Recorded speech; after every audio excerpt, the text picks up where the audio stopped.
Hello दोस्तों। Last time हमने use of dimensional analysis और उसके कुछ जो लिमिटेशंस है उन्हें पढ़ा था। आज के लेक्चर में हम एक नया टॉपिक शुरू करने जा रहे हैं जिसका नाम है एक्यूरेसी, प्रिसीजन एंड अनसर्टेनिटी। ठीक है, चलो स्टार्ट करते हैं। अब सबसे पहले हम समझेंगे कि एक्यूरेसी क्या होता है। ठीक है, मान लीजिए मेरे पास कोई एक ऐसी वुडन ब्रिक है हुँ? जिसका लेंथ, ब्रेड्थ और हाइट मुझे पता है। सो मान लीजिए इस वुडन ब्रिक की जो लेंथ होने वाली है, ये लेंथ है 8 centimetre. How much it is?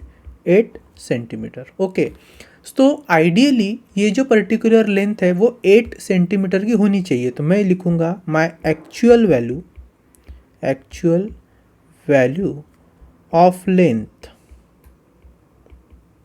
Is 8 centimetre. Now अब इन रियल लाइफ होता क्या है, मान लीजिए आप जिस भी स्केल से या फिर जिस भी इंस्ट्रूमेंट से इस लेंथ को मेजर करना चाहेंगे, उस इंस्ट्रूमेंट या फिर उस स्केल में ना कुछ एरर होगा, वो 100% परफेक्ट नहीं होगी। इस केस में जब आप एक्चुअल वैल्यू मेजर करोगे, मैं यहाँ पर लिख रहा हूँ मेजर्ड वैल्यू।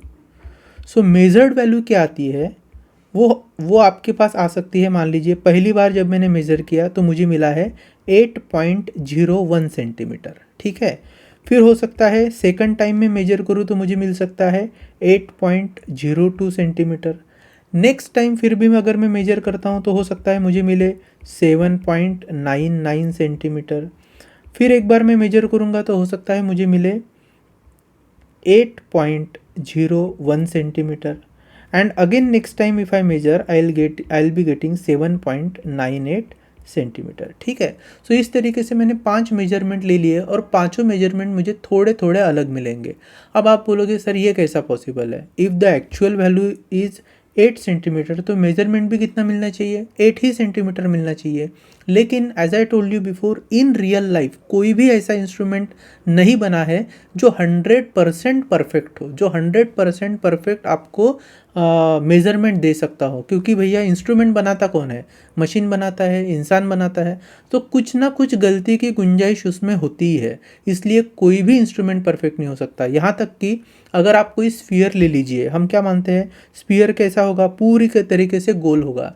लेकिन दुनिया में ऐसा कोई स्फीयर नहीं बना है जो 100% राउंड हो। ठीक है, भले वो 99.99% राउंड होगा, है ना, बिल्कुल सर्कुलर दिखेगा कि आप किसी पर्टिकुलर एंगल से देखोगे तो, लेकिन वो 100% राउंड नहीं होगा क्योंकि दुनिया में कोई भी चीज़ आइडियल नहीं होती। जैसे मैं आपको एक एग्जांपल देता हूँ, मान लीजिए ना मेरे पास कोई ऐसी एक वुडन स्टिक है। ठीक है, अब ये टोटल वुडन स्टिक है 30 सेंटीमीटर की।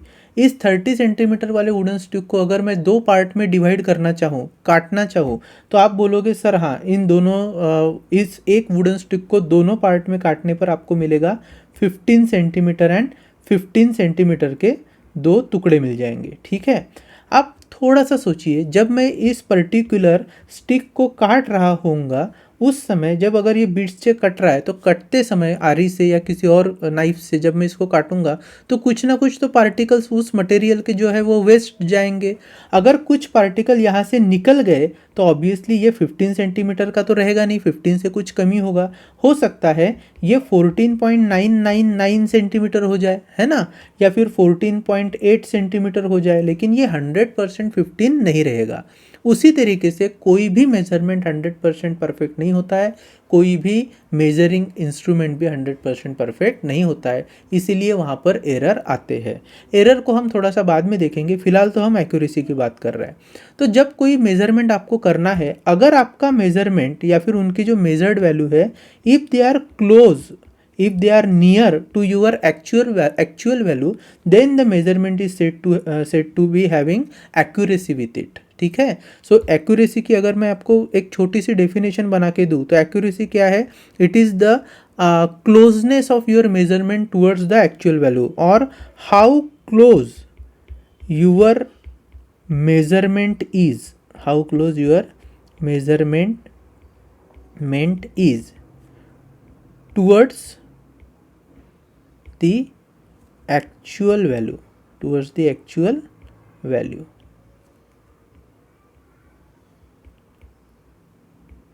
ठीक है, अब मान के चलिए यही जो ब्रिक है जिसकी लेंथ एक्चुअल वैल्यू है 8 सेंटीमीटर, इसे मैंने किसी और को मेजर करने के लिए दिया। अब अगला जो इंसान है उसके पास जो स्केल है, मान लीजिए उसके स्केल में कुछ फॉल्ट है और वो हर बार उसका जो मेजरमेंट आ रहा है वो कुछ इस तरीके से आ रहा है, 7.6 centimetre, 7.4 centimetre, 7.5 centimetre, 7.5 centimetre, then 7.6 centimetre. ठीक है, उसने भी 5 तरीके से मेजरमेंट ले लिए। अब उसके जो मेजरमेंट है, जो नेक्स्ट पर्सन के मेजरमेंट है, उन्हें हम हमारे मेजरमेंट से कंपेयर करेंगे। क्या वो मेजरमेंट एक्चुअल वैल्यू के नियर है? Compare to first set of measurement value, this second set is not close to the actual value. ठीक है, तो हम ये कहेंगे कि भैया ये जो सेकंड सेट है ना, ये सेकंड सेट एक्यूरेट नहीं है, इसकी जो मेजरमेंट है वो एक्यूरेसी रीच नहीं कर रही है। ठीक है, थोड़ा सा आगे बढ़ते हैं। अब समझते हैं प्रिसीजन क्या है। प्रिसीजन होता है कंसिस्टेंसी इन मेजरमेंट। ठीक है, इसको चाहे तो आप लिख कर रख लीजिए, what is precision? Precision is a consistency in measurement।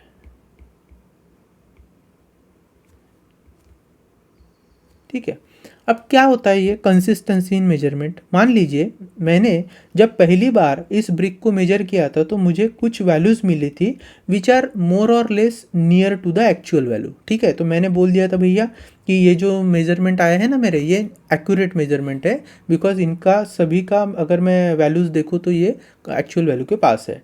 अब ये सेकंड सेट को देखिए, सेकंड सेट में क्या हुआ है, आपने जो वैल्यूज़ लिए है ना वो नियर अबाउट सेम है, मतलब 7.6, 7.4, 7.5, those are values which are close to each other, but they are not near to your actual value. Actual value के पास में नहीं है, वो अपने आप में एक दूसरे के पास है।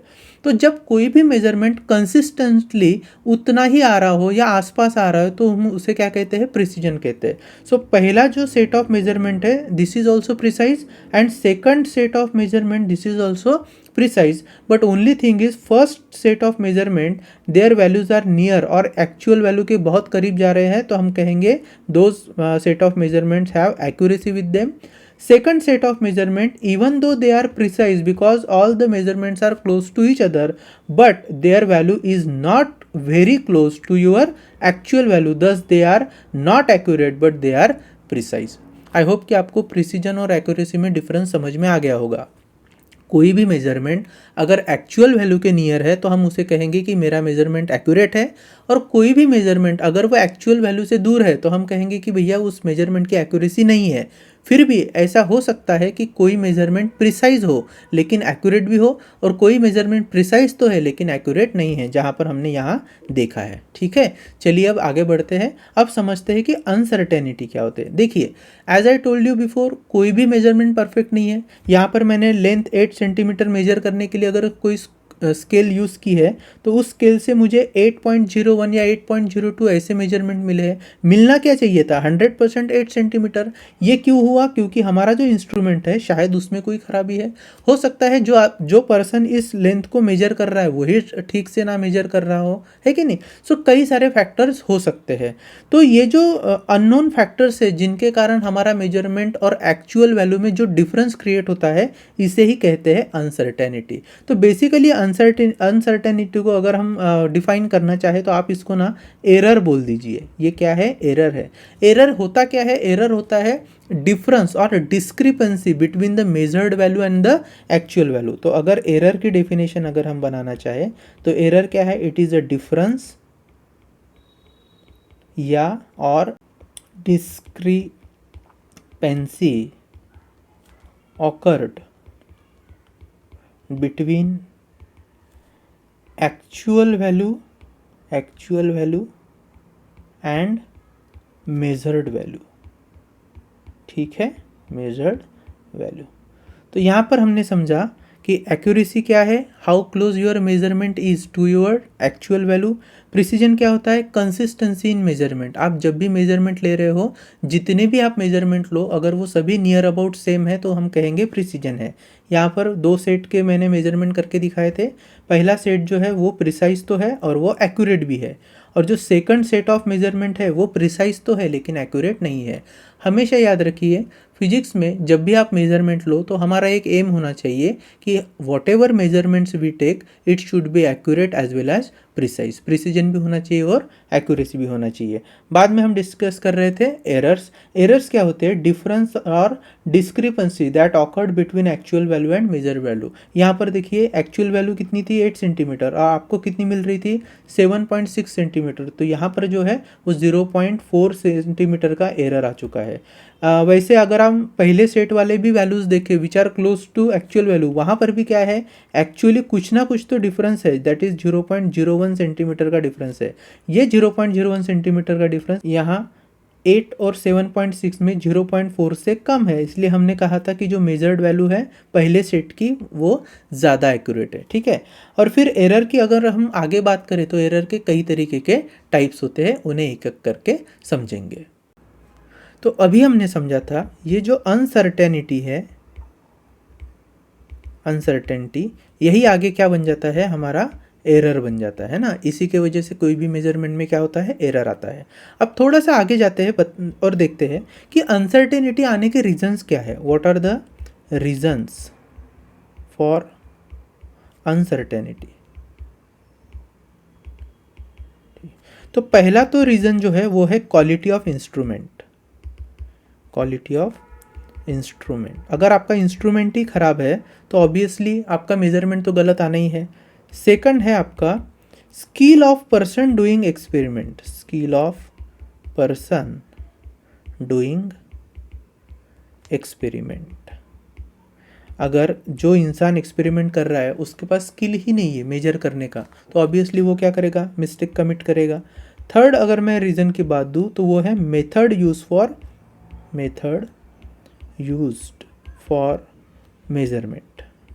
ठीक है, इसको ना थोड़े एक एग्जांपल से समझते हैं। मान लीजिए मुझे एक टेस्ट ट्यूब में 5 ml लिक्विड पोर इन करना है या फिर भर लेना है। ठीक है, ये टेस्ट ट्यूब है, इसका जो इसमें आप जो ज़्यादा से ज़्यादा लिक्विड भर सकते हैं मान लीजिए 5 ml है। तो टेस्ट ट्यूब को होल्ड करने का तरीका क्या है, आपको उसे ना स्ट्रेट पोजीशन में होल्ड करना होता है। ठीक है, फिर बाद में आप लिक्विड डालिए और जो भी लिक्विड जिस भी अमाउंट का चाहिए आप उसमें फिल कर सकते हैं। अब इसी टेस्ट ट्यूब को मान लीजिए कोई एक बंदा है वो ऐसा टिल्ट करके होल्ड करके रखा है, टिल्ट करके इस तरीके से। अब यहाँ पर जो 5 ml का मार्क होगा कुछ इस तरीके से दिखेगा, लेकिन जैसे ही मैं लिक्विड भरना स्टार्ट करूँ ये जो लिक्विड है वो ऐसे भरते भरते भरते भरते 5 ml के मार्क को यहाँ पर रीच कर जाएगा। जैसे ही वो 5 ml को रीच करेगा हम क्या कहेंगे, भैया हो गया। जब मार्क रीच हो गया है लिक्विड से तो 5 ml लिक्विड हो गया। लेकिन इन रियलिटी क्या हुआ है यहाँ पर ना, अगर हम देख पाए तो इतना लिक्विड कम है, ये जो स्पेस बच गई है उतना लिक्विड कम है। तो यहाँ पर क्या हो गया, एरर आ गया मेजरमेंट में।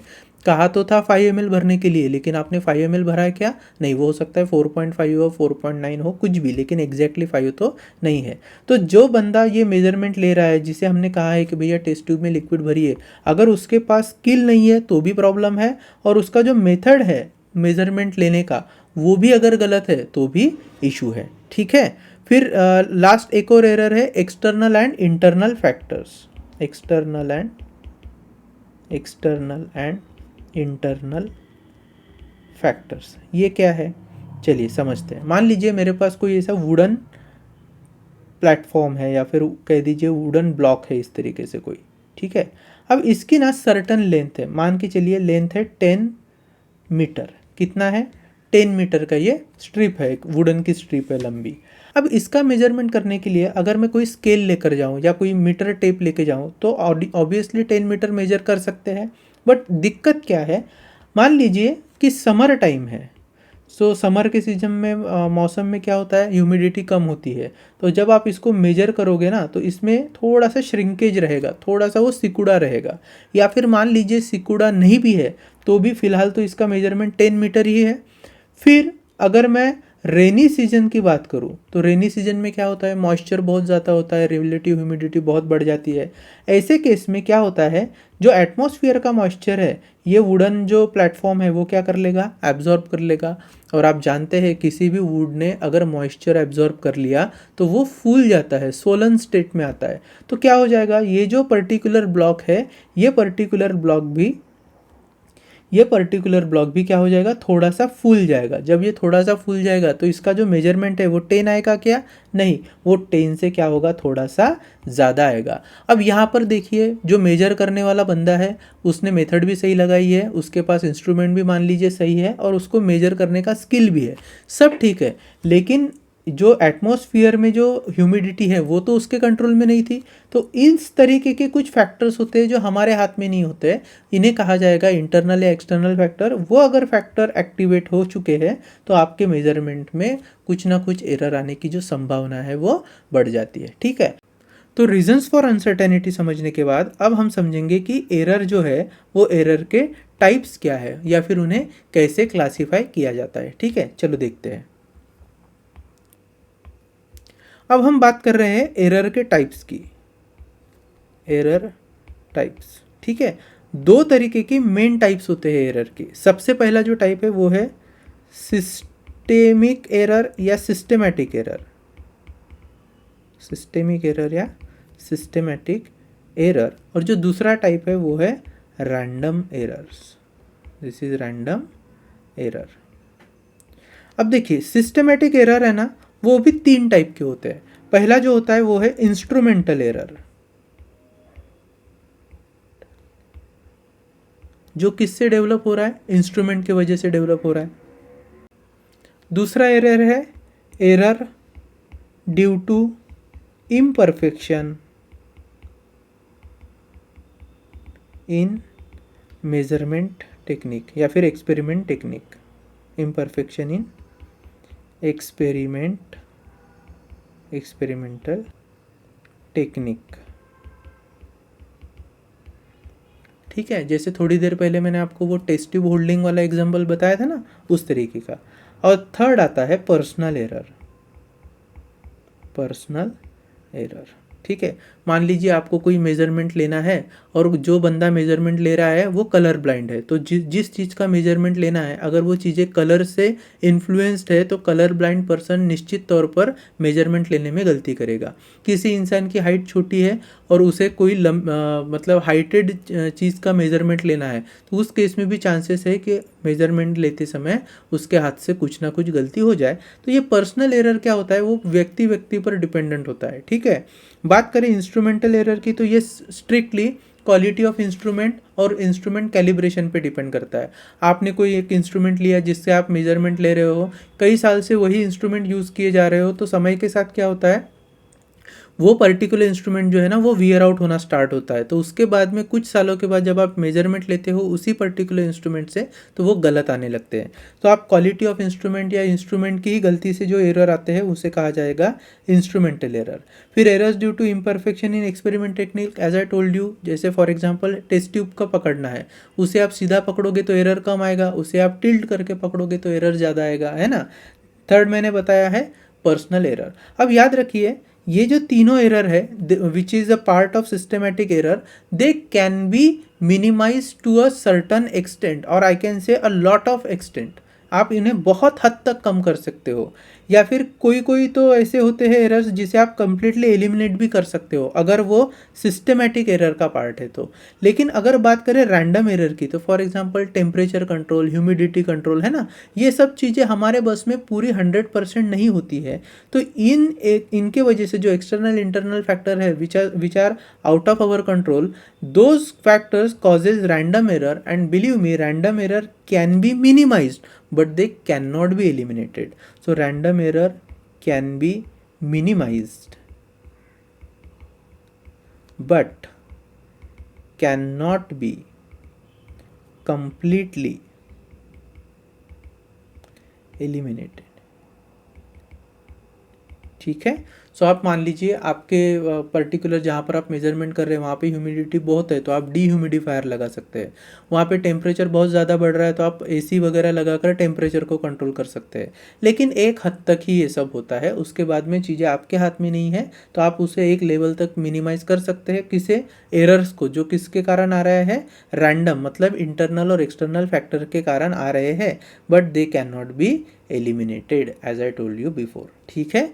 कभी अगर आपसे ऐसा पूछा गया कि ये जो सिस्टमेटिक एरर है इन्हें मिनिमाइज़ कैसे किया जाए, तो इस सिस्टमेटिक एरर को मिनिमाइज़ करने के लिए ना हम कुछ मेथड्स अडॉप्ट कर सकते हैं। पहला जैसे है calibrating the instrument, calibrating the instrument. इसका मतलब क्या है? जैसा मैंने थोड़ी देर पहले कहा था, आप किसी इंस्ट्रूमेंट से सालों साल कोई चीज़ मेजर करते जा रहे हैं तो इंस्ट्रूमेंट क्या होता है? वियर आउट होता है। तो आपको क्या करना होता है? उस इंस्ट्रूमेंट को एक किसी स्टैंडर्ड इंस्ट्रूमेंट के साथ कंपेयर करना होता है। कोई अगर नया इंस्ट्रूमेंट आया है तो उस नए इंस्ट्रूमेंट से लिया हुआ मेजरमेंट और आपका इंस्ट्रूमेंट, उसे आप मैच कीजिए। अगर वो सही मेजरमेंट नहीं दे रहा है तो उस तरीके से चेंजेस आपको करने पड़ेंगे। इसी को ही कहा जाता है calibration of the instrument. Second हम क्या कर सकते हैं? सेकंड हम कर सकते हैं कि स्टैंडर्डाइजिंग द मेजरमेंट टेक्निक। मतलब हम जैसे मैंने कहा था वो टेस्ट ट्यूब वाला एग्जांपल, आपको पता है कि अगला बंदा जो टेस्ट ट्यूब से मेजरमेंट लेने वाला है या फिर उसमें लिक्विड पोर इन करने वाला है, उसकी टेंडेंसी होगी कि वो तिरछा करके ही टेस्ट ट्यूब लेगा। तो आपको क्या करना है? जब भी वो बंदा मेजरमेंट करने के लिए आए तो आपको एक मेथड डेवलप कर देनी है ताकि वो कभी भी टिल्ट पोजीशन में टेस्ट ट्यूब ना होल्ड करे। ठीक है। सो ये जैसे मेजरमेंट होता है या फिर कोई एक्सपेरिमेंट टेक्निक होता है, तो इसे आप कैसे कर लीजिए? पहले स्टैंडर्ड कर लीजिए कि कोई भी टेस्ट ट्यूब या किसी भी प्रकार का कोई भी जो यूटेंसिल है उसको उसी तरीके से पकड़ा जाए, वगैरह वगैरह। ठीक है। सो ये सारी चीज़ें आती है स्टैंडर्डाइजेशन में। सो स्टैंडर्डाइज द एक्सपेरिमेंटल टेक्निक।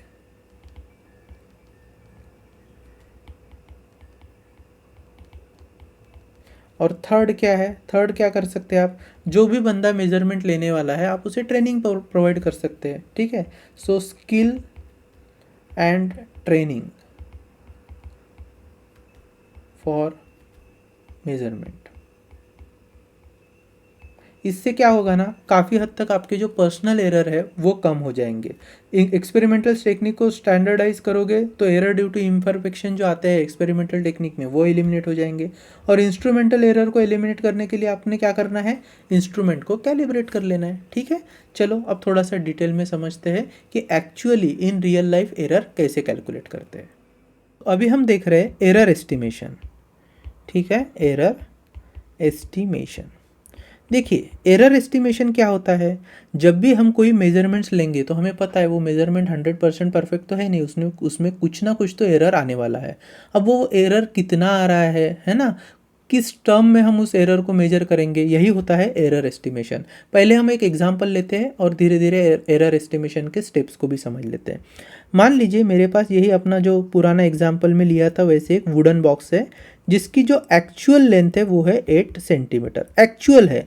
लेकिन एक्चुअल लेंथ तो हमें मेजरमेंट में मिलेगी नहीं, हमें जो मेजरमेंट में मिलने वाली वैल्यू है उनको मैं अलग से लिख रहा हूँ। सो मेजर्ड जो वैल्यू है हमारे पास, मेजर्ड रीडिंग है या फिर मेजर्ड वैल्यूज बोल दीजिए, वो कुछ इस तरीके से। पहली बार जब मैंने मेजर किया तो मुझे मिला है 8.01 सेंटीमीटर। सेकंड टाइम मैं अगर इसे मेजर करूँ तो मैं लिख सकता हूँ 8.02 सेंटीमीटर। देन थर्ड टाइम मैंने मेजर किया so I got 7.99 centimetre. Fourth time it's 7.98 centimetre and fifth time it is 8.02 centimetre again. ठीक है। अब जितने भी मेरे पास मेजरमेंट्स हैं ना, मैं इनको ना एक अल्फ़ाबेटिकल ऑर्डर में अरेंज करता हूँ। मान लीजिए इसको A1 लिखूंगा तो ये A2, A3, A4, A5, इस तरीके से मेरे पास कुछ सेट ऑफ मेजरमेंट्स है। अब एरर एस्टिमेशन करना है तो कुछ स्टेप्स के लिए मैंने बोला है। सबसे पहली जो स्टेप होगी वो है एरिथमेटिक मीन फाइंड करने की, एरिथमेटिक मीन।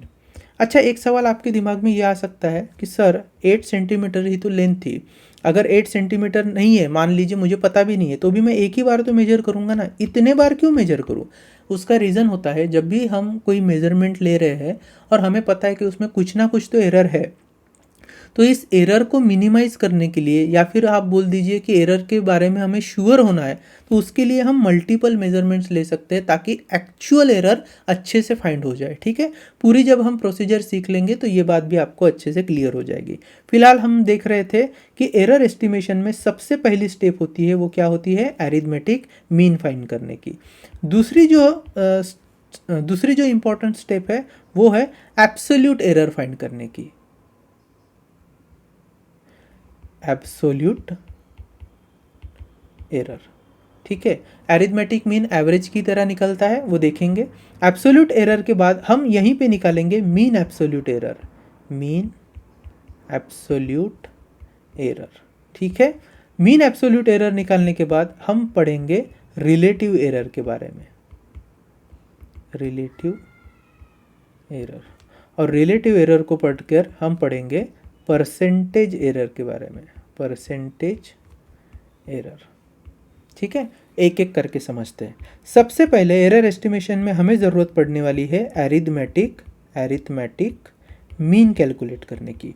अरिथमेटिक मीन को ही ना मोस्ट प्रोबेबल वैल्यू भी कहा जाता है, इसे आप याद रखेंगे, मोस्ट प्रोबेबल या प्रोबेबल वैल्यू। ठीक है, अब मोस्ट प्रोबेबल वैल्यू को कैसे निकालते हैं, देखिए हमें क्या करना होता है, हमारे पास जितने भी मेजरमेंट्स है उन्हें ऐड करना होता है और नंबर ऑफ मेजरमेंट से उसे डिवाइड करना होता है। अगर मान लीजिए मुझे किसी चीज़ का एवरेज निकालना है, तो एवरेज कैसे निकालते हैं, हम पूरा जो नंबर्स है आपके पास उन्हें सम कर लेते हैं और जितनी बार वो मेजरमेंट्स है, जितनी बार वो टर्म्स आई है, उतने बार से हम उसे डिवाइड कर लेते हैं। बस यहाँ पर भी वही है, अरिथमेटिक मीन निकालना है, इसे मैं ए मीन यहाँ पर लिख रहा हूँ। ए मीन क्या रिप्रेजेंट करेगा, अरिथमेटिक मीन। ठीक है, जिसे मोस्ट प्रोबेबल वैल्यू का है उसे मैं ए मीन लिख रहा हूँ। अच्छा, ए मीन क्यों लिख रहा हूँ, क्योंकि ऊपर में जो मैंने सेट ऑफ मेजरमेंट्स मेरे पास है वहाँ पर A1 A2 से उनको डिनोट किया है।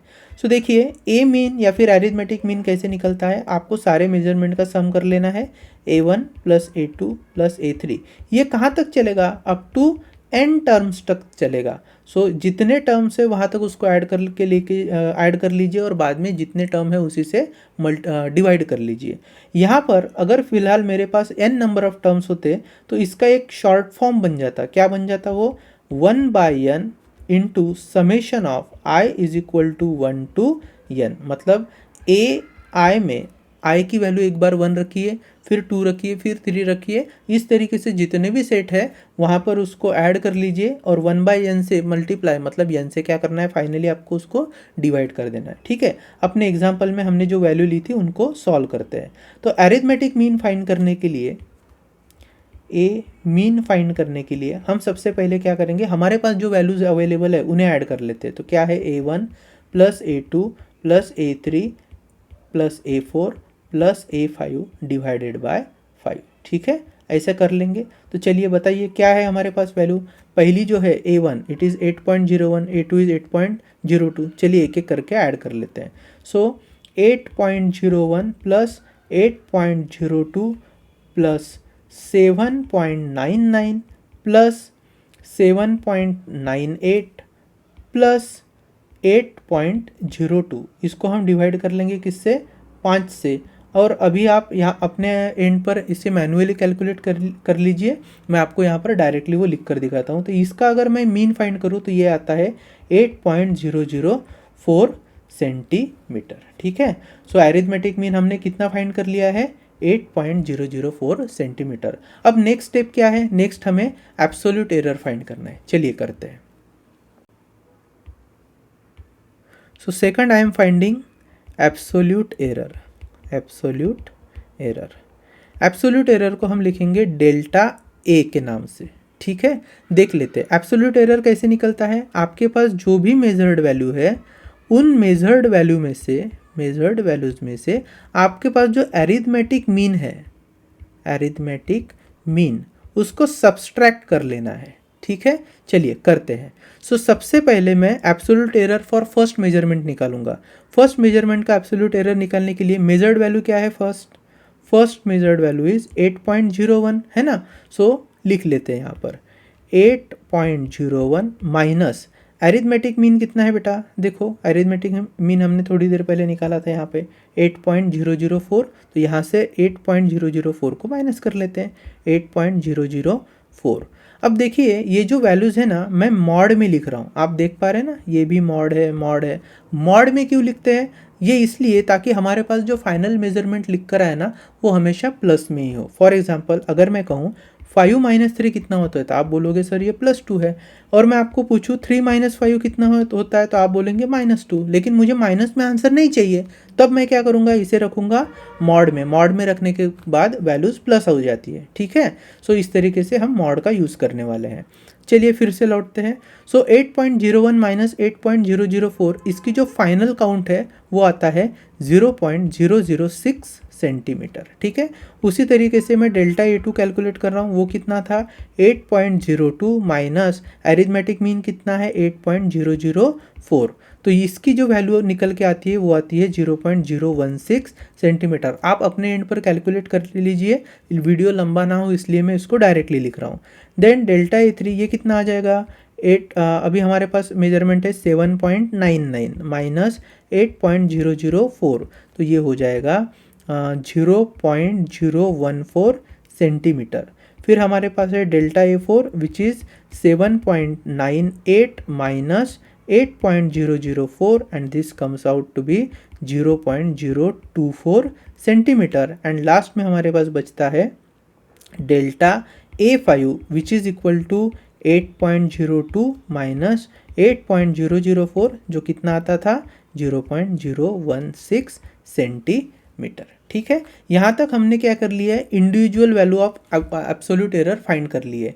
अब हमें क्या फाइंड करना है, हमारी जो नेक्स्ट स्टेप है वो है मीन एब्सोल्यूट एरर फाइंड करने की। Mean absolute error, mean absolute error कैसे फाइंड होता है, तो जैसे हमने एरिथमेटिक मीन फाइंड किया था बस उसी तरीके से, लेकिन यहाँ पर मैं क्या लिख रहा हूँ डेल्टा ए मीन, ठीक है। उसे कैसे लिखेंगे, so delta A1 plus delta A2, इस तरीके से आप अप टू डेल्टा AN तक, मतलब n नंबर ऑफ मेजरमेंट्स के डेल्टा AN तक आप उसको लेकर जाइए, ऐड कर लीजिए और divided by number of measurements यानी n से डिवाइड कर लीजिए। अगर इसे देखा जाए तो समेशन के फॉर्म में लिख सकते हैं 1/n summation of i is equal to 1 to n and here you get a into delta AI, ठीक है। This is delta AI। तो डेल्टा A में I की वैल्यू 1, फिर 2, फिर 3, इस तरीके से वो डेल्टा A के जितने भी मेजरमेंट्स हैं यहाँ पर आप देख पा रहे हैं कि नहीं, ये है डेल्टा A1, फिर delta A2, delta A3, delta A4 सब ऐड होते जाएंगे ऊपर में, और बाद में हम फाइनली 1/n से मल्टीप्लाई कर रहे हैं, मतलब n से क्या कर रहे हैं, डिवाइड कर रहे हैं। तो इस तरीके से आपको ना डेल्टा A मीन की वैल्यू मिल जाएगी। अब हम एक्चुअली हमारे एग्जाम्पल के लिए डेल्टा A मीन को कैलकुलेट करते हैं। तो चलिए delta A mean is equal to करिए delta A1 plus delta A2 plus delta A3 plus delta A4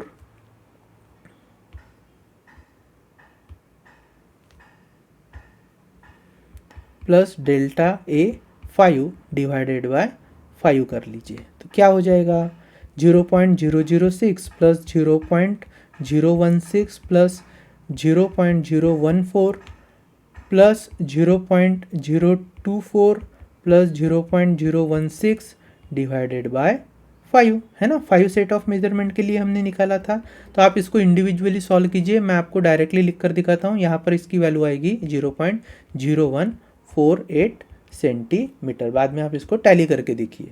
सो हमारे पास डेल्टा A मीन भी आ चुका है, ठीक है। कितना आया है डेल्टा A मीन 0.0148 सेंटीमीटर। इस तरीके से हमने मीन एब्सोल्यूट एरर को कैलकुलेट कर लिया है, ठीक है।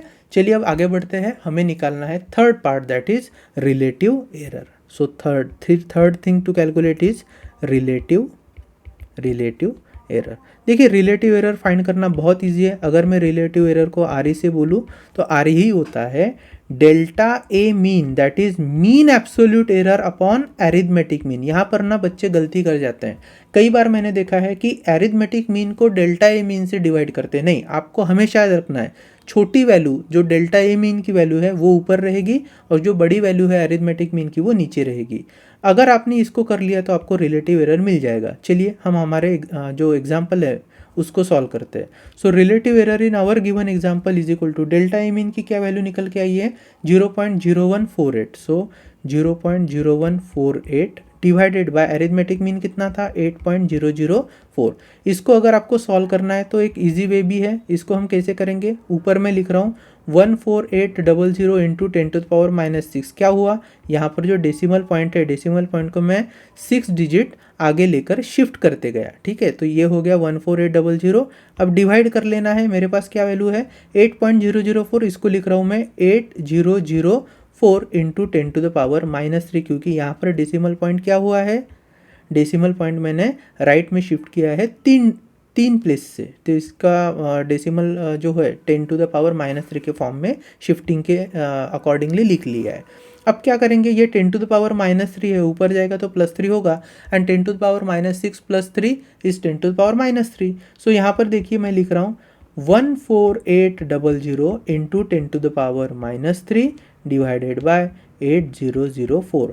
अगर आप इसको डिवाइड करेंगे तो आपको फाइनल आंसर मिलेगा 0.00184। ठीक है, याद रखिए रिलेटिव एरर को कोई यूनिट नहीं है, इट हैज़ नो यूनिट।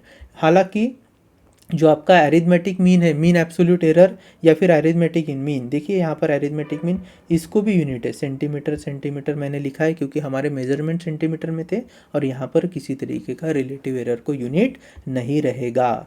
ठीक है, लास्ट में हम कैलकुलेट करने वाले हैं परसेंटेज एरर। क्या कैलकुलेट करेंगे, परसेंटेज एरर। अब देखिए परसेंटेज एरर कैसे निकलेगा, यहाँ पर हम क्या करेंगे, परसेंटेज एरर को अगर पी कहेंगे तो इसका सिंपल फॉर्मूला है, रिलेटिव एरर को आपको बस 100 से मल्टीप्लाई कर देना है। मतलब अब रिलेटिव एरर क्या होता है, delta A mean divided by arithmetic mean, that is mean absolute error divided by arithmetic mean into 100। Delta A mean कितना आया था हमारा, आपको याद होगा, पहले इसमें लिखा है हमने, देखिए यहाँ पर है, डेल्टा ए मीन आया था 0.0148। So 0.0148 divided by arithmetic mean कितना है, वो है 8.004 इंटू 100। या तो आप इसको फिर से सॉल्व कीजिए, या फिर हमारे पास डायरेक्टली रिलेटिव एरर कैलकुलेट करके ही रखा है ना। सो परसेंटेज एरर के लिए रिलेटिव एरर कितना है मेरे पास, देखिए यहाँ पर 0.00184 into 100। So my final answer would be 0.184%। ठीक है, this is how you calculate the percentage error. अब आप आपके टेक्स्ट बुक में दिए गए जो सॉल्व एग्जाम्पल है और एक्सरसाइज के प्रॉब्लम है उसे भी सॉल्व करके इस कॉन्सेप्ट को और अच्छे से पक्का कर सकते हैं। ठीक है, फिलहाल मैं आपके लिए नीट 2020 में इस चैप्टर पर बेस्ड और जो टॉपिक अभी हमने पढ़ा है उससे रिलेटेड एक क्वेश्चन आया था, उसको देख लेता हूँ। क्वेश्चन है, time interval measured by a clock gives following reading. क्या क्या रीडिंग दी है, 1.25 सेकंड, 1.24 सेकंड, 1.27, 1.21 एंड 1.28 सेकंड। और हमें क्या पूछा है, what is the percentage relative error. तो हमें क्या निकालना है, यहाँ पर हमें परसेंटेज एरर पूछा है। ठीक है, सो ऑफ द ऑब्जर्वेशन। तो कैसे निकालेंगे, देखिए। सो हमारी जो मेथड है वो सिंपल है। सबसे पहले हम क्या निकालने वाले हैं, अरिथमेटिक मीन। फिर हम क्या निकालेंगे, mean absolute error, that is delta A mean. उसके बाद में हम क्या निकालेंगे, रिलेटिव एरर, और फाइनली क्या निकालेंगे, परसेंटेज एरर। ठीक है, सो एक एक करके देख लेते हैं। सबसे पहले हम निकालने वाले हैं अरिथमेटिक मीन। अब अरिथमेटिक मीन क्या होता है, इंडिविजुअल मेजरमेंट का सम कर लो divide by number of measurements. तो यहाँ पे इंडिविजुअल मेजरमेंट्स क्या है, देखिए ये है ना 1.25, 1.24 वगैरह, उसको हम क्या कर लेंगे, अभी फिलहाल ऐड कर लेते हैं। सो 1.25 plus 1.24 plus 1.27 plus 1.21 plus 1.28 and this will be divided by 5। अगर इसको 5 से डिवाइड करें तो आपका आंसर क्या आ जाएगा, 6.25 डिवाइडेड बाय 5। कितना बचेगा, 6.25 को अगर 5 से डिवाइड करें तो 5 1 जा 5.122, फिर बचता है 25, that is 5। So I think it is 1.25 and it is second. सो हमारा अरिथमेटिक मीन आ गया है। अब हमें क्या निकालना है, absolute mean absolute error. So mean absolute error मतलब डेल्टा ए मीन। ठीक है, इसको हम क्या करेंगे, डायरेक्टली यहीं पे सॉल्व करेंगे।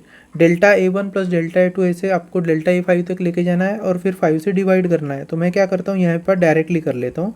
डेल्टा A1 क्या होगा, मेरा मेजर्ड वैल्यू है 1.25 माइनस अरिथमेटिक मीन कितना है 1.25 हो गया।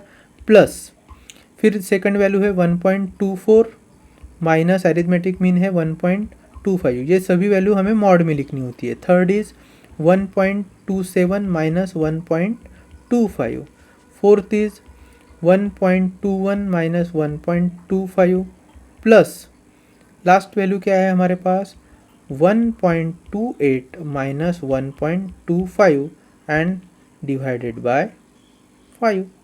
ठीक है, अगर इन सबको ऐड करके डिवाइड करें तो पहले देखिए क्या मिल रहा है मुझे 0 प्लस 1.25 माइनस 1.24 0.01 प्लस 1.27 माइनस 1.25 कितना आएगा 0.02 plus 1.21 minus 1.25 0.04 plus 1.28 minus 1.25 is 0.03 and again it is all divided by 5। सो क्या हो जाएगा, देखिए क्या आएगा आंसर, हम ऐड कर लेते हैं 0.01 प्लस 0.02 इज 0.03, 0.03 प्लस 0.03 0.06, 0.06 प्लस 0.04 हो जाएगा 0.10 and that divided by 5, this would be 0.02।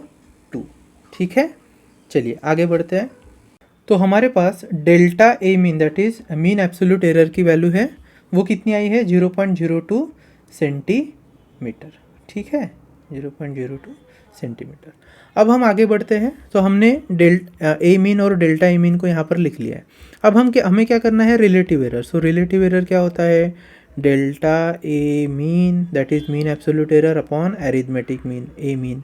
चलिए delta A mean is 0.02 and arithmetic mean is 1.25, so which comes around 0.016। Okay, अगर आप इसका परसेंटेज एरर निकालोगे तो परसेंटेज एरर क्या होता है, relative error into 100, so relative error is 0.016 into 100, so that comes out 1.6% and this is your answer. तो कौन सा ऑप्शन मैच कर रहा है, फर्स्ट ऑप्शन मैच कर रहा है 1.6%। ठीक है, सो आई होप कि इस वीडियो में आपने एरर, प्रिसीजन और अनसर्टेनिटी के बारे में अच्छे से समझा है।